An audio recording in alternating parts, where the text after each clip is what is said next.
नाजरीन आदाब, अजमत times news channel में आप तमाम का खैर मकदम है। और जो है कुछ लोग मैं समझता हूं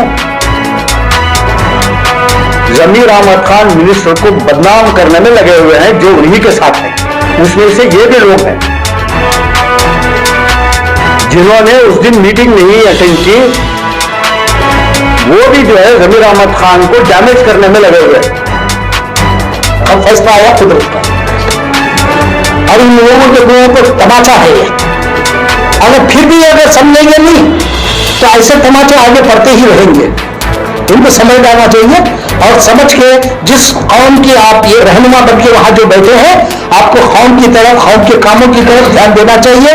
न देने की सूरत में फिर आपके खिलाफ भी कार्रवाई होगी। फिर तमाम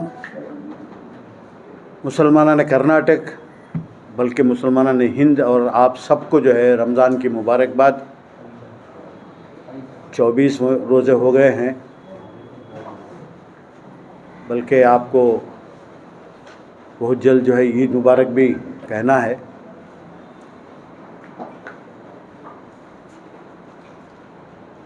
इस वक्त रमज़ान की तमाम बरकतों से मैं अल्लाह ताला से दुआ करता हूँ कि इस मुल्क में जो हालात इस वक्त हैं, ख़ासकर बीजेपी की हुकूमत नरेंद्र मोदी की जिस तरीक़े से वक्फ अमेंडमेंट बिल ला रही है, हम सब उसके मुखालिफत करते हैं।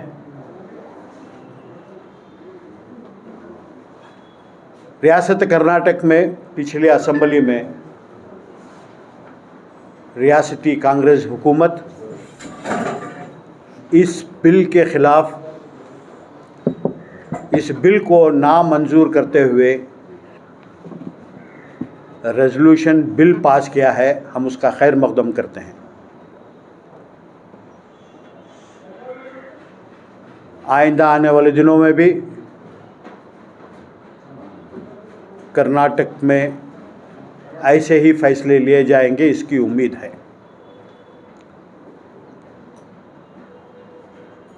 हाल ही में रियासत कर्नाटक की हुकूमत वज़ीर आला सिद्धरामैया साहब, AICC all India Congress committee के प्रेसिडेंट मल्लिकार्जुन खड़गे साहब, ज़मीर अहमद खान मिनिस्टर साहब, नासिर हुसैन राज्यसभा MP और AICC जनरल सेक्रेटरी ने जो फ़ैसला लिया वक्फ बोर्ड के चेयरमैन के लिए, हम उसका भी इस्तकबाल करते हैं कि उन्होंने एक बहुत अच्छा फ़ैसला लेकर कर्नाटक के मुसलमानों को एक अच्छा पैगाम दिया है। जी, लेकिन इख्तलाफात जो है वो ख़त्म नहीं हुए हैं। जैसा कि वक्फ बोर्ड की जो पहली मीटिंग हुई इलेक्शन के टाइम पर 6 मेंबरों ने उसका बायकॉट किया, 5 ने उसे सपोर्ट किया, तो कहीं ना कहीं ये इख्तलाफात, देखिए, जो मेंबर्स उस दिन गैर हाज़िर रहे उसमें 3 मेंबर्स हुकूमत की जानिब से नामज़द किए गए थे जो गैर हाज़िर रहे। एक मेंबर जो एक्स बार काउंसिल की तरफ से मुनक़िद हुए थे वो एब्सेंट रहे। NA हारिस आ गए थे बाद में। तो जिनको नामज़द किया गया था उनको कर्नाटक की हुकूमत और सिद्धरामैया साहब ने नामज़द किया था। अगर वो हुकूमत के फ़ैसले के ख़िलाफ़ थे तो उनको चाहिए था कि या तो वो रिज़ाइन करें, क्योंकि वो हुकूमत की तरफ से नामज़द किए गए हुए थे, या नहीं तो किसी और कैंडिडेट को जो है नॉमिनेशन फाइल करा के उनको वोट डालते। पहली ही मीटिंग में उनका रवैया बहुत गलत रहा। इस ताल्लुक़ से हम जो है बाद रमज़ान की ईद के बाद जो है हुकूमत पर दबाव डालेंगे कि इनको जो है इनके नॉमिनेशंस कैंसिल किए जाएं, रद्द किए जाएं। अगर ये अभी से हुकूमत के तरफ से जो नुमाइंदा खड़ा गया था उसके ख़िलाफ़ जा रहे हैं, उनको चाहिए थे कि कम से कम मीटिंग आए, मीटिंग आकर वो रिकॉर्ड कराते कि हम ये नुमाइंदे के साथ नहीं हैं, या किसी और नुमाइंदे को खड़ा करते। तो जो नुमाइंदे वो शिया मौलाना हो या दूसरे एक और, मैं उनको क्या मौलाना कहूँ क्या कहूँ मुझे नहीं मालूम है, वो उस ताल्लुक़ से जो है अशरफ साहब बताएंगे। एक और समाजी कारकुन जो पहले भी वक्फ बोर्ड में रहे, इनको तो अखलाकन इस्तीफ़ा दे देना चाहिए, वरना बाद रमज़ान की ईद के बाद जो है हम जो है इनको हुकूमत से और कांग्रेस पार्टी हाईकमांड से गुजारिश करेंगे कि इनको फौरी तौर से जो है इनकी नॉमिनेशन टर्मिनेट करें। और वो जो एक्स इसके मेंबर थे बार काउंसिल के, उनका भी इलेक्शन कैसे हुआ, एडजस्टमेंट केस था। वो भी एक्स बार काउंसिल को ले रहे हैं, लेकिन एक्स एमपी का जो कोटा था उसको फिलअप नहीं किया। और ये सब जो एब्सेंट थे, इनकी वफादारी वक्फ एक्ट या वक्फ बोर्ड की तरफ नहीं थी, औकाफी जायदादों की हिफाजत करने की तरफ नहीं थी। इनकी पूरी वफादारी एक शख्स जो चेयरमैन बनना चाहता था उसके तरफ थी। तो आइंदा आने वाले दिनों में क्या इनसे हमें उम्मीद की जा सकती है? खासकर पिछली वक्फ बोर्ड में जो चेयरमैन थे, उनके दौरान जो भी वहाँ बदउनवानियाँ हुई हैं, उस ताल्लुक़ से हम ईद के बाद जो है पब्लिक के सामने लाएंगे। लगता है कि जो भी मेंबर्स उस वक्त थे वो उनके साथ थे, तो उन मेंबरों के खिलाफ भी कार्रवाई करना पड़ेगा। जी, अनवर बादशाह साहब के खिलाफ आप इल्ज़ाम लगाए, जैसे इलेक्शन होगा सब कुछ खत्म होगा। जी, हम जो है एक बात खुलासा करना चाहते हैं कि हम ना अनवर बादशाह ना किसी पाशा के खिलाफ थे। हमारा मकसद यही था कि शीतल दुर्गा में 6 एकड़ ज़मीन जो ख़बरस्तान को 1987 में जो दी गई थी, वो हासिल करना हमारा मकसद था। इंशाअल्लाह ईद के बाद हम दोबारा वहाँ जाएंगे और क्या क्या कार्रवाई करेंगे वो आप जो है अशरफ साहब आपको बताएंगे। दिनों में ये अवाम के सामने आप आएंगे? नहीं, ना सिर्फ अवाम के सामने आएंगे, लेकिन 6 एकड़ जो ख़बरस्तान की जगह है उससे वापस लेने के लिए है ना, बीच में जो है हमारे वहाँ जाके आने के बाद जो है कई चीज़ें हुई हैं। अशरफ साहब जो है उसके बिल्कुल इन डेप्थ जाकर जो है कई लोगों पर उन्होंने प्रेशर डाला है। वो हो सकता है आप बताएंगे, आपको या रमज़ान के बाद बताएंगे, मुझे नहीं मालूम, आप पूछिए उनसे। काफ़ी उन्होंने मेहनत की है उसके ऊपर, तो हम जो है उसे आगे बढ़ाएंगे और पूरी कोशिश करेंगे कि वो आज का ज़माना ऐसा है, आपको 1 फीट ज़मीन नहीं देते। बीजेपी की हुकूमत जो है आपके ख़बरस्तानों पे, आपके मसाजिद पे, आपके दरगाहों पे, आपकी जायदादों को छीनने की कोशिश में लगी है। यहाँ क्या हो रहा है? यहाँ लेआउट बना दिया गया है, कॉलेज बना दी गई है, तो वहाँ का जो मुतवल्ली है, लेआउट जिसने डाला है और उसके साथ जिसके पास 11 साइटें हैं, इन सब के ख़िलाफ़ कार्रवाई होनी चाहिए इंशाअल्लाह। जो अनवर के बारे में उनका रेजिग्नेशन भी आप डिमांड करेंगे उसे कहाँ से रेजिग्नेशन मेंबरशिप टर्मिनेट करना है? वो देखेंगे। देखिए, अली बाबा को हम मुबारकबाद पेश करते हैं। आज तक ना अली बाबा से हमारी बातचीत हुई है, ना अली बाबा से हमारी मुलाकात हुई है। हमें ये एक अच्छा आदमी चाहिए जो वक्फ बोर्ड ठीक ठाक चलाए, अच्छे तरीके से चलाए, वक्फ एक्ट को जानकर वक्फ के ख़िलाफ़ ना जाएं। तो हमें उम्मीद है कि वो अच्छी तरह से चलाएंगे। और मुझे ये भी उम्मीद है कि उनके साथ जो है जो मेंबर्स हैं वो साथ दे रहे हैं, मिनिस्टर भी उनको साथ देंगे। मेरे ख़्याल से हाल ही में उन्होंने चीफ मिनिस्टर से भी मुलाकात की है, मैं कहीं देख रहा था, तो अच्छा है। लेकिन जो मेंबर्स, दोबारा मैं ये कह रहा हूँ, पहली मीटिंग में गैर हाज़िर रहे, जानबूझकर उनके खिलाफ कार्रवाई होनी चाहिए। अगर वो आ जाते हैं वापस दोबारा हाथ मिलाते हैं तो वो बात अलग है। आज पहले तो आपने क्यों यह किया? बाइकआउट की नहीं, वो आ भी जाएं तब भी जो है उनको बर्खास्त करना ही है, क्योंकि उनसे कोई उम्मीद नहीं की जा सकती।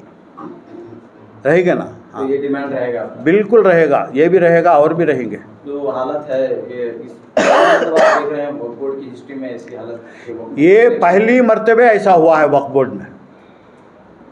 रियासत करना, और जो है अली बाबा जो है वो गुलबर्गा से हैं।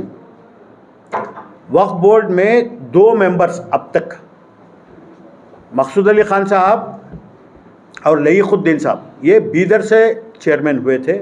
उसके बाद हैदराबाद कर्नाटक से कोई नहीं हुए थे, ये पहली बार उनके बाद हुए हैं। ये तीसरे शख्स हैं जो हैदराबाद कर्नाटक से रिप्रेजेंट कर रहे हैं।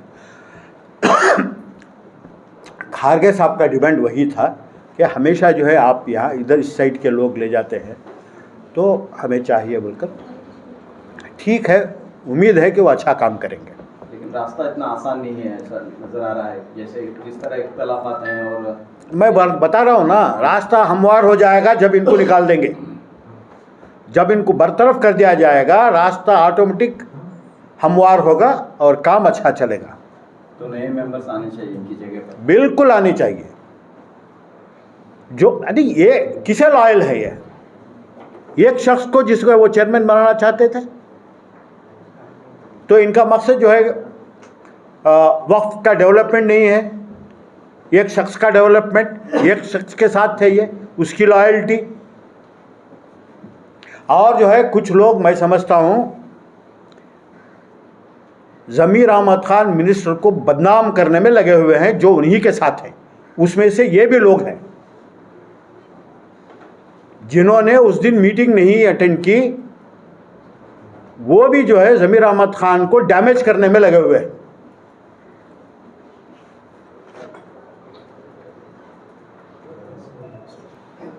और एक भी सब्जेक्ट और है, इंशाअल्लाह ये ईद के बाद जो है एक अहम सब्जेक्ट कर्नाटका माइनॉरिटीज़ कमीशन के चेयरमैन का होगा।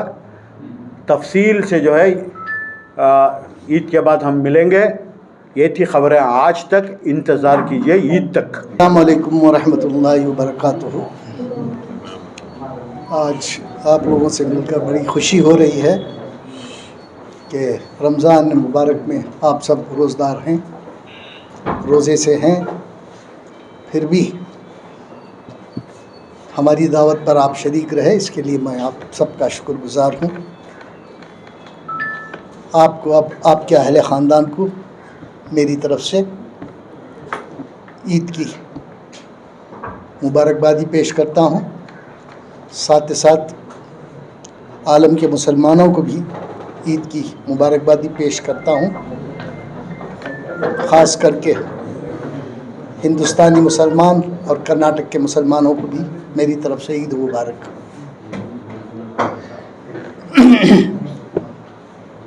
अभी जनाब वहीदुल्लाह शरीफ साहब ने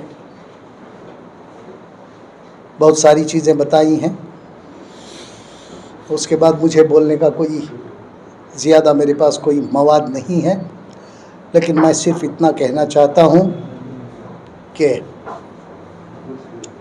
जितनी भी धांधलियाँ हज वक्फ बोर्ड में हो रही हैं, उसकी जांच होनी चाहिए। पिछले 2 चेयरमैन जो आए यहाँ, दो चेयरमैनों के बीच में जितने भी कार्रवाई हुई है, जितने भी वहाँ धांधलियाँ हुई हैं, वो सबकी इंक्वायरी होना चाहिए और कौन उसमें कसूरवार है उसको जो है ना सज़ा मिलनी चाहिए। जहाँ तक मुझे मालूम है कि कुछ करप्ट ऑफिसर्स भी जो है ना इनके साथ, पॉलिटिशियंस के साथ मिल गए हैं और उन ऑफिसर्स की वजह ही जो है ना हमारे वक्फ बोर्ड का नुकसान हो रहा है। ये वक्फ बोर्ड का नहीं बल्कि मुसलमानों का नुकसान है। इनको वहाँ देखभाल के लिए रखा है, ना कि इनको लुटाने के लिए रखा है। ये आज लूट मार मचाए रखे हैं वहाँ। अनवर बादशाह साहब के ताल्लुक़ से आप पूछ रहे थे एक सवाल। अनवर बादशाह साहब की हैसियत ही क्या है? एक आदमी के लिए सारी सरकार खड़ी है, किस लिए? एक ही आदमी था जिसके लिए मिनिस्टर भी ये कह रहा है कि उन्हीं को होना है। क्यों होना है? इसके पीछे राज क्या है? जरा मिनिस्टर साहब खुले अल्फाज में बताएं कि राज क्या है। और सारे मेंबर्स को लेके आप कहाँ चले गए उस दिन रात को, जब सीएम साहब ने आपको एक मशवरा दिया कि ऐसा नहीं ऐसा करेंगे, उसके बावजूद भी आपने प्रोटेस्ट किया और धमकी दी कि मैं रिजाइन भी कर दूंगा। तो रिजाइन कर दो, वक्फ बोर्ड का और मुसलमानों का भला तो हो जाएगा। रिजाइन करो। फिर ये धमकियां अपने पास रखो, काम करो। आपकी हैसियत एक कैबिनेट मिनिस्ट्री की हैसियत है आपकी।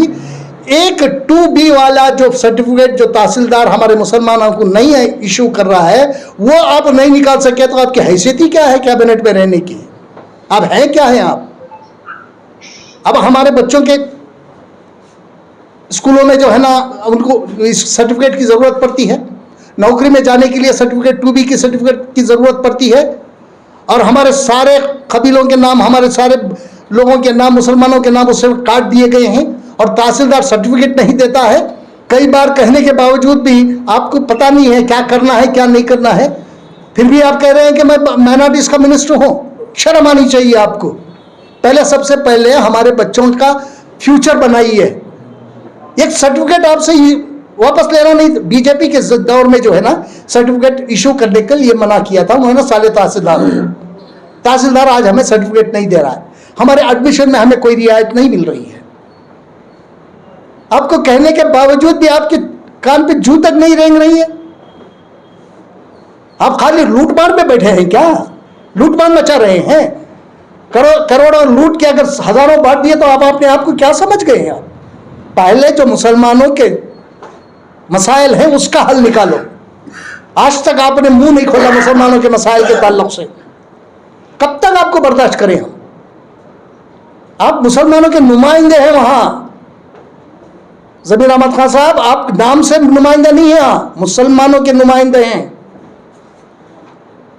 फौरी तौर पर एक हफ्ते के अंदर अंदर अगर आपने कार्रवाई नहीं की, क्योंकि ये माइनॉरिटी मिनिस्ट्री के अंदर ही आता है, अगर आपने नहीं की फिर देखिए हाल क्या होगा आपका। देखते हैं,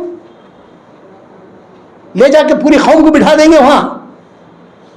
काम करने का सलीका सीखो, पहले काम जानो क्या करना है क्या नहीं करना है बोल के। जो काम नहीं करना है वो काम करेंगे आप, जो काम करना है जायज काम है वो नहीं करेंगे आप। अभी सुन रहा था मैं, कई लोग मुझसे बोल रहे हैं कि जिंदगी में ऐसा पहला मिनिस्टर औकाफ का हम लोगों ने देखा, ये लोगों का कहना है मेरा नहीं है, कि जो औकाफ में भी जो है ना रिश्वत लेता है और औकाफ के कामों में भी रिश्वत लेने वाला पहला मिनिस्टर मुसलमान मिनिस्टर है जो हज का इंचार्ज है। और ये लोग बोल रहे हैं आजकल बाहर। आपको सबसे पहले मसाइलों का हल निकालना है। मसलों की तरफ आपको देखना है सबसे पहले। हमारा कोई मसला सरकार बनने के बाद 2.5 साल हो रहे हैं, आज तक हमारा कोई भी मसला हल नहीं हुआ। तो तुम्हारी जरूरत क्या है वहां बैठने की? जब आप मसलों का हल नहीं निकाल सकते तो आपकी जरूरत क्या है वहां? क्या मुसलमानों के वोट ऐसे ही हैं क्या? चाहे देखिए, यहाँ चाहे AICC हो जाए, यहाँ चाहे सिद्धरामैया जी हो जाए, कोई भी हो जाए, जब हमारा काम नहीं करेंगे हम उनके खिलाफ जाएंगे, हम तो छोड़ेंगे नहीं। इसका क्या मतलब है? जब हमारे वोट की जरूरत है तो आप वोटों के लिए हर चीज की ये देते हैं, हमें कह देते हैं कि हम ये काम कर देंगे वो काम कर देंगे। आज तक हमारा कोई काम नहीं हुआ। कब तक हम इंतजार करें? हमारे बच्चों के फ्यूचर का सवाल है, हमारे मसाजिदों का सवाल है। ना आज तक ना इसके ऊपर कोई भी मुसलमानों के मसाइल पे काम किया। 5-5 साल हो गए हमारे बच्चे जेलों में हैं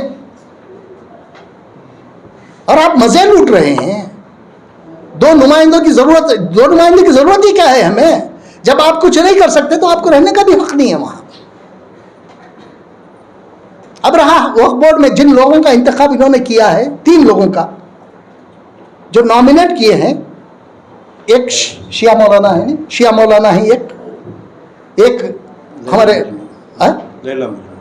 नहीं बोले, शिया मौलाना एक है और खालिद साहब एक है। खालिद साहब क्या है भाई? जिस एक्ट के तहत, जिस सेक्शन के तहत इनको जो नॉमिनेट किया गया है, उसी सेक्शन में इनको हाईकोर्ट ने इनको ये किया है, डिसमिस किया है, इनको डिस्क्वालीफाई किया है।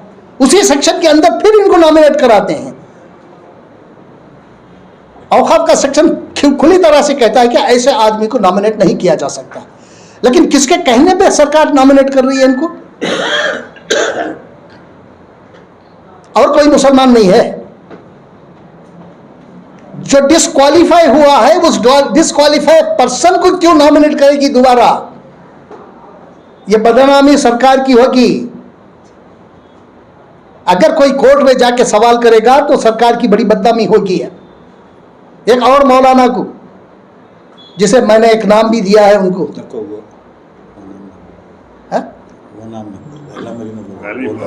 मौलाना जो है ना, उनकी अभी दास्तान आने जा रही है। अभी मैं हमारे मुस्लिम पर्सनल लॉ बोर्ड के चेयरमैन को मैंने चिट्ठी लिख दी, आज शायद चली जाएगी चिट्ठी। उसमें हमने डिमांड किया है कि फौरी तौर पर जो मौलाना हमारे कर्नाटक के वक्फ बोर्ड में उनको नॉमिनेट किए हैं, उनको फौरी तौर पर मुस्लिम पर्सनल लॉ बोर्ड की रुकनियत से उनको खारिज करो, हटाओ फौरी तौर पर। अगर नहीं हटाने की सूरत में हम जो है ना उस मौलाना के खिलाफ पूरी तरह से एहतजाज करेंगे और उस मौलाना की दास्तान सुनाएंगे। अभी रमजान है इसलिए हम खामोश हैं। रमजान के बाद मौलाना का असली नाम बोलो। मौलाना का असली नाम है ना, सबको मालूम है। मौलाना नहीं, सबको मालूम है। नामजद किया हुआ मौलाना। जब नामजदी होती है किस मौलाना की, एक तो हमने बता दिया आपको, लेकिन ऐसे लोगों को आप नॉमिनेट कर रहे हैं और दूसरे अदारों में मुसलमानों के कौन से लोग हैं भाई, यह बताइए। आप लोग जानते भी हैं, गुंडे बदमाश, उनको सरकारी प्रोटोकॉल दिया जा रहा है सरकार की तरफ से गुंडे बदमाशों को। सरकार का यह काम होना नहीं चाहिए। सरकार जिसको चाहिए उसको प्रोटोकॉल नहीं दे सकती, गुंडे बदमाशों को प्रोटोकॉल दे रही है आज सरकार। जो हज कमेटी में जो नॉमिनेट हुआ है चेयरमैन, उसकी हालत, उसकी ये क्या है, असलियत क्या है, आप लोग जानते हैं। एक नंबर का फ्रॉड है ये। रमजान ईद खत्म होने दीजिए, उसके बाद ये सब लाते हैं। अच्छे लोगों को लाओ, लोग तारीफ करें कि भाई ये जिस जगह भी लाए हैं, जिसको भी सदर बनाया है, जिसको भी चेयरमैन बनाया है, वो काबिल है उसके। लोग तारीफ करना चाहिए। ये नहीं अपने पट्टुओं को, अपने साथ फिरने वालों को, अपने साथ अपनी जयकारा लगाने वालों को आप ले जाके जो है ना रिलीजियस इंस्टीट्यूशन में मुसलमानों के वो भी आप बिठा रहे हैं। कब तक?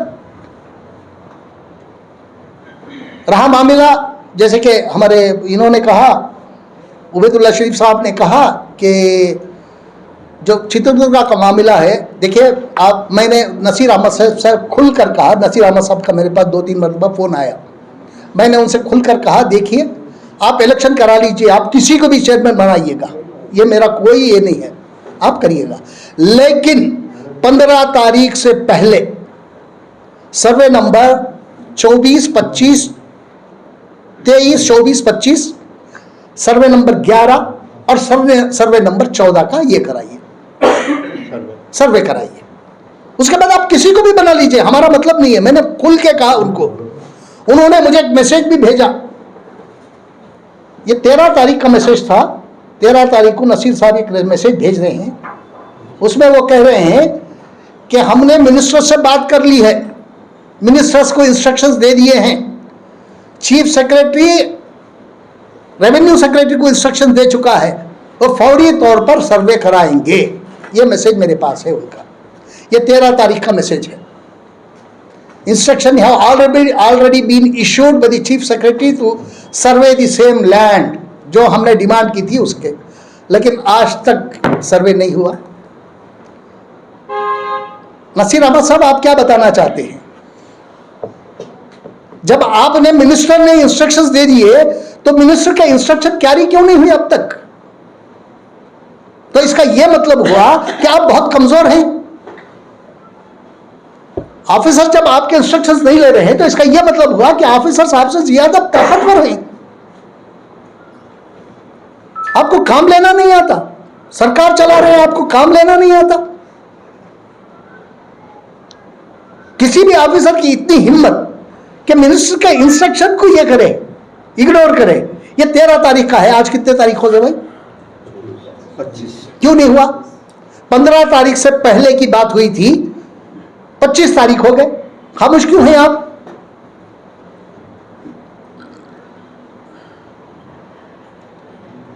कब तक खामोशी, कब तक अपनी मनमानी करते रहेंगे या खौफ की तरफ भी देखेंगे आप?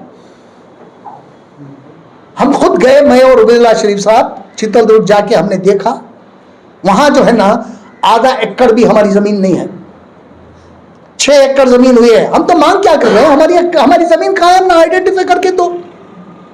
तो आइडेंटिफाई कर देने में आपको क्या मुश्किल आ रही है?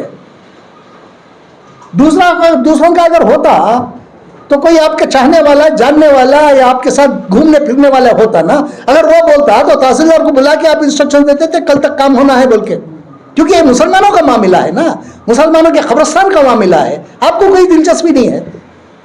अगर आप में दिलचस्पी होती तो फौरी तौर पर आप कार्रवाई करते, आप में सीरियसनेस होता तो। मुझे लगता है नसीर अहमद साहब भी सीरियस नहीं है। आप इतने सीनियर हैं, 90s में आप मिनिस्टर रहे हैं और जूनियरों के पीछे खड़े दिखते हैं आप। शर्म की बात है हमें। पॉलिटिकल सेक्रेटरी टू सीएम 90 में आप मिनिस्टर, आप नजर आते हैं सीनियर्स, जूनियर्स के पीछे खड़े नजर आते हैं आप। अगर आप अपना इसे असर्ट करना है तो असर्ट कर लो, और कौम के कामों में सबसे पहले पूरी दिलचस्पी दिखा के कौम का काम करो पहले।